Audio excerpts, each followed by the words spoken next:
Poch and his boys did it again. Oh, brilliant display. Very, very good display. Chelsea are beating Westham United by 4 goals to 0. And definitely, there are lots of things that we need to talk about. I think about 6 or 4 different things that I saw in this game. A lot of them are most of the things that I've not seen in a while this season. And there are a lot of questions. The first question is that why did Mauricio Pochettino wait for this long? Why did he wait to game with 35 before he invented these variations in the games? Was it just because he didn't know what he was doing? What's my microphone? Was it just because he didn't know what he was doing? Or maybe there was a lot more than everything that was going on? Did you cut him some slack? Is it that Pochettino doesn't know the job in itself? Why did it take this long for Pochettino to invent this way, to invent Mark Cryer to play exactly how they played? And this game that they won by 4 goals to 0.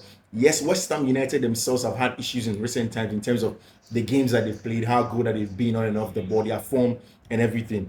But still, you would give Mauricio Pochettino some respect. You understand that he has been good in this regard, in playing some good stuff and getting the results in there for him. So, like I was saying, Tottenham Hotspur had their own issues, not being on good form coming into this game. And it was always going to be a question of how was the game going to pan about. And I think that's exactly informed how West Ham United and then David Moyes set up in this game. So if you look at how they set up in this game, having the likes of Kufal at the back, of course, the 2 centre-back pair using Kurt Zouma at the back, it was going to be obvious that they hope that Chelsea are going to be vulnerable from the counter-attacks and then from the set pieces, and they were going to turn the game around in that regard. And that's where Chelsea's game plan also did come in. And I like the fact that Chelsea were brilliant in the game plan without the ball. With Chelsea with the ball, we knew there wasn't going to be an issue. There was a little tweak that I'll talk about also when it comes to how Chelsea managed to break down that resolute 4-4-2 mid-block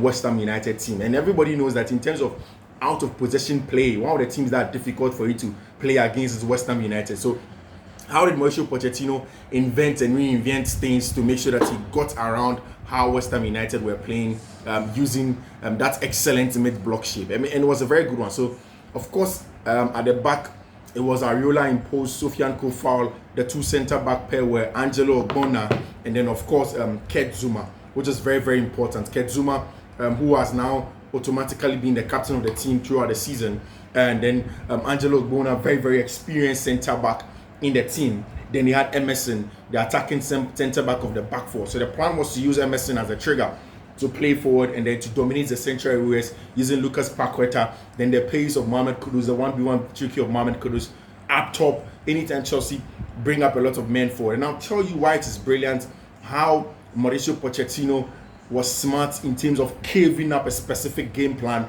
to thwart everything that West Ham United threw at Chelsea today. I loved it. So yes, that was a back force for West Ham United. In the middle of the pack, obviously, it was Edson Alvarez, the man that joined them from Ajax Amsterdam, Schuschek, and then of course Lucas Paqueta. Flat midfield 3, very bullish, especially for a technical midfield without the ball. Alvarez excellent in that regard when he gets the ball to play forward. Same for Lucas Paqueta, while Schuschek could do the off-the-ball job for him. But I think that he was blown apart, and Chelsea won the game using very good numerical superiority in central areas and even in build-up shapes. It was one of the best. For Pochettino, a manager now has come under lots of pressure that he's not good enough in terms of building up, in terms of using his superiority, in terms of building up structures. In the last few games, he has been brilliant. And for me, like I said in my intro, is it that he waited too long? Is it that he didn't know? Or there was a reason that was tying Mauricio Pochettino's hand to be able to invent this game plan? And we'll talk deep into the video about stuff like this, so stick and stay. Subscribe to the channel if you're not subscribed. If you've watched to this point, you need to subscribe. It's imperative that you subscribe to the channel. Turn on notification, subscribe to the channel, send on notification and subscribe to the channel. Up top, it was Kudus, Mikel Antonio and Bowen. Of course, the game plan was simple. To use Mikel Antonio as the hold-up player, for him to hold up the ball, for him to once he holds up the ball, then Mohamed Kudus will come and pick up the second ball, then Bowen will pick up the second ball. They will be in between the lines in the half spaces, receive the ball and try to head Chelsea on the counter attack. Now, if you look at this West Ham United setup, it was clear that we were going to go into this game, like I said, on the counter attack, to hold up the ball, to try and play Chelsea on the counter attack, use Mikel Antonio to hold up the ball. And that is classic David Moyes style of play. But the view tweak was in Mauricio Pochettino, and that's why I do not agree with people that say that he waited for this long to have this. And Chelsea's, I've said it several times, that if you're analyzing Chelsea, you need to analyze Chelsea in context. And everybody that's been a friend of this channel, which I'm very grateful for sharing the content and letting other people know, and then also subscribing to the channel, I've consistently said that yes, times have been frustrating, but if you look at the general outlook at Chelsea, Pochettino is the man. And the fact that he thought through it, and with injuries and everything about Marco Correa, you'll get a player today, you start a game plan, he gets injured, you want to stick to something else that will be that you don't have to chop and change with time and then everything, which was very important. So it has been very, very good one for him. And like I said, somebody asked me, why is it that he waited for a very long time to play Marco Correa inverted? Go back to preseason. Look at the time when Chelsea started the season. The shapes that Chelsea had in preseason, Marco Correa was inverted. Correa was inverted in preseason. He didn't just wake up today and then try to invert Marco Correa on the game against Aston Villa. But Chelsea comes to preseason, starts the season along the lines. Benjamin Chilwell plays at right, left wing over there. Tries to play what's his name, Levi Cole over there, so that Chelsea can have a 3 at the back. And I remember a lot of Chelsea fans were complaining so that Levi can step into midfield, because at the time Marco Correa was injured. Correa gets injured at some point in time, comes in to come and play. Chelsea goes to that 3 at the back shape. Mind you, that feedback with Levi Cole was working until the injuries to Benjamin Chilwell and all of those things. And the injuries have distorted everything they wanted to do. But let us not sway away from the game. Let's just stick to the game. So Chelsea went into this game with just one change. Alfie Gilchrist out, Thiago Silva back with Benoit Bellachile, having Chalobah as a right back, and having Marco Correa in there. Then Moise Caicedo, Conor Gallagher, Cole Palmer starting as a number 10, out wide Modric, Madueke, and then of course Nicolas Jackson. So what really happened in the game? The first part of the game is Chelsea in possession. Chelsea obviously went into a back 3 in possession, because comfortably now the personnel could fit playing in possession with that when they are building up from the back. So Chelsea obviously had Chalobah, Thiago Silva in the middle, and then Benoit Bellachile on the left hand side in terms of build up. Now, there are 2 things that Mauricio Pochettino consistently wants in his game. He wants to be able to receive here. He wants to be able to receive in central areas in the middle of the park in a 3-2 phase, and also be able to have players in between the lines. So that's why if you watch Enzo Fernandez at the beginning of the season, consistently Enzo will start from the base with Moise Caicedo. But immediately the ball gets to Caicedo or goes past the first phase, he goes in between the lines to kind of receive the ball from there, which is something that Pochettino wanted to do, because of course, like I said, there were times where Marco Correa was getting injured. There were times where he wasn't getting the personnel to get a job done. And with Correa staying fit, with Conor Gallagher starting at the base, now this time Conor could push in between the lines and then have Cole Palmer also in between the lines. Then Modric and Madueke will keep the way for them from the first phase in terms of build-up. So anytime Chelsea were building up, it was a 3-2-2-3. So the 3-box-3. And that's one of the things that Thomas Tuchel used brilliantly while he was at Chelsea. 3 centre backs, a box midfield, Cole Palmer, Conor Gallagher at the top, Caicedo and Correa at the base of that box. Then at the top, you have Madueke, Jackson, and then of course Modric in there, which was brilliant for a box midfield in terms of build-up, because Cole Palmer, Correa, and then Caicedo will receive the ball in terms of the build-up. Then Cole Palmer will drop, will be floating around to receiving the ball, the half spaces, which was very good. Now, once the ball went past the first phase, Westham United obviously going to sit in a 4-4-2 mid-block. Now, one of the biggest issues Chelsea have had against West Ham from the days of Mauricio Sarri, not just now, is how to break down that low block West Ham United. How to, because usually they show you outside, they prevent you from coming inside. They have a lot of men. It's difficult, and I think that's been Chelsea's general problems in possession when they are playing against low block teams. And the response was simple. The answers to that, the solutions from Pochettino was brilliant. First of all, what Pochettino did was what he has been doing the last 2 game weeks. Correa inverting into the middle of the park, and it means that Chelsea have a lot of men in central areas. They can force the ball through central areas. The box midfield also helps Chelsea win numerical superiority in central areas and have players in between the lines to also target them and then pick them up and then play for it. That aside, one of the brilliant things that Chelsea also did in this one was that on the right hand side where Nathaniel Chalobah was playing, Chalobah also inverted. So if you look at the game, Cole Palmer is staying inside, takes a lot of attention from there.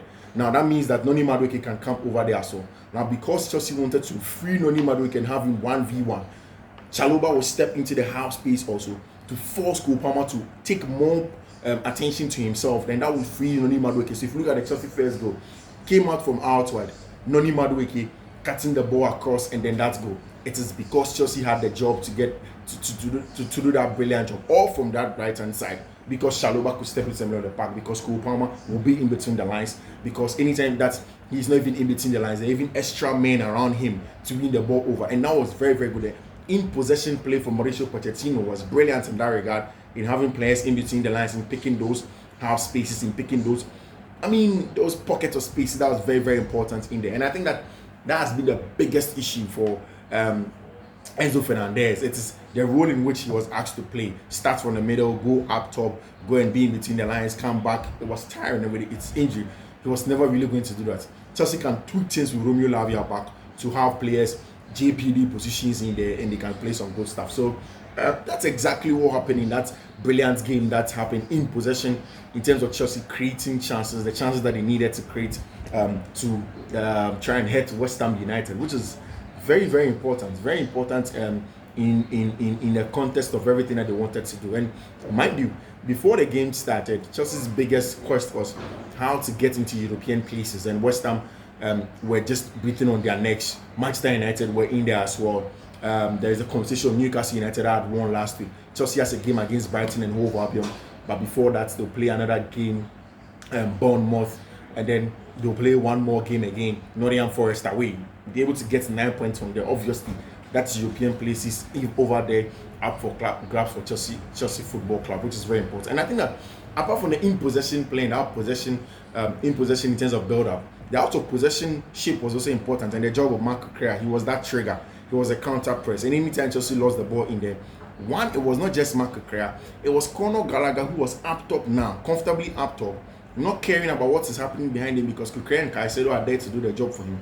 Now, anytime even Caicedo pushes up also, he knows that Marco Correa is behind him. So Caicedo could be aggressive and defend more active, can step into danger, can be more aggressive in there and stop being passive like we've been all season. Can step into it and win the ball and turn it over for Chelsea Football Club. And same for Conor Gallagher. So if you have Conor Gallagher, Moise Caicedo leading your counter press, being aggressive, getting into the face of teams, preventing them from moving from a deep block or a low block and transiting, then you have a very, very good team in terms of the out of possession shape.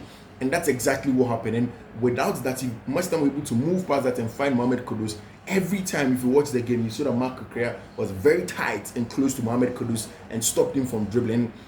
That's exactly what you do to players like Mohamed Kudus. You prevent them from having time and space to dribble. You prevent them from having a lot of time on the ball, to dictating the pace of the game, and then to move in between the lines and then to hurt you. And they did a brilliant job, especially for Marco Correa. For me, he was one of the man of the matches. Yes, Conor Gallagher also did brilliantly well in terms of the job that he did.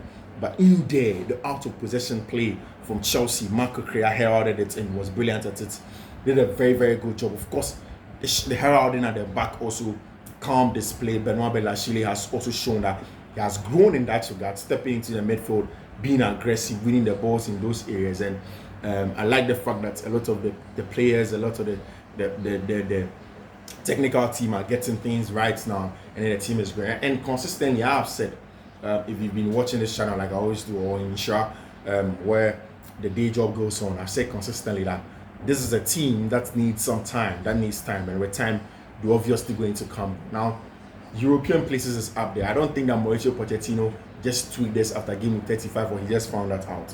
There was instability in the team. And when there is a lot of instability in the team, you can't make long-lasting changes. And I think one of the things that made him make this change, he understood and he accepted that most of the players that he was waiting to come back, even for Malo Gusto, wasn't going to come back now. So forget about him. Forget about Ben Chilwell. Let's invert Marco Correa now. Let's play with that solid base. Even if we don't, that prevents us from creating plenty chances. Let's just do that. Let's prevent ourselves from shipping in a lot of goals. And once we get our base right, you can push in and then do some right stuff. So it has been exciting. Chelsea obviously have gotten that win, going on 8th, waiting till Monday to see how Manchester United versus Crystal Palace will turn out. Chelsea obviously gets that important. If Crystal Palace gets some joy ahead of Manchester United, I mean that Chelsea are confirmed 7th as it stands now, then the chase is going to be on Newcastle, because Newcastle has a big game against Manchester United. Chelsea have to beat Nottingham Forest to more or less condemn them to relegation. and then come back to go and play at Brighton and Hove Albion away, and then the final game at Bournemouth at home at the bridge should be the climax for Chelsea playing in Europe, which is very important. Once Chelsea gets Europa League football, it's important. You just can't even discuss anywhere that Pochettino should go, and the season has not been so bad. It's like I said, every time you discuss Chelsea in context, if you discuss it in isolation, you're just talking like everyone. Thank you very much, guys. Jordan Ketson here. I'll see you. Take care. Enjoy your weekend, and I'll give you the rest tomorrow. We'll do purely tactical analysis on the tactical ball, so make sure you turn on notifications. Bye bye.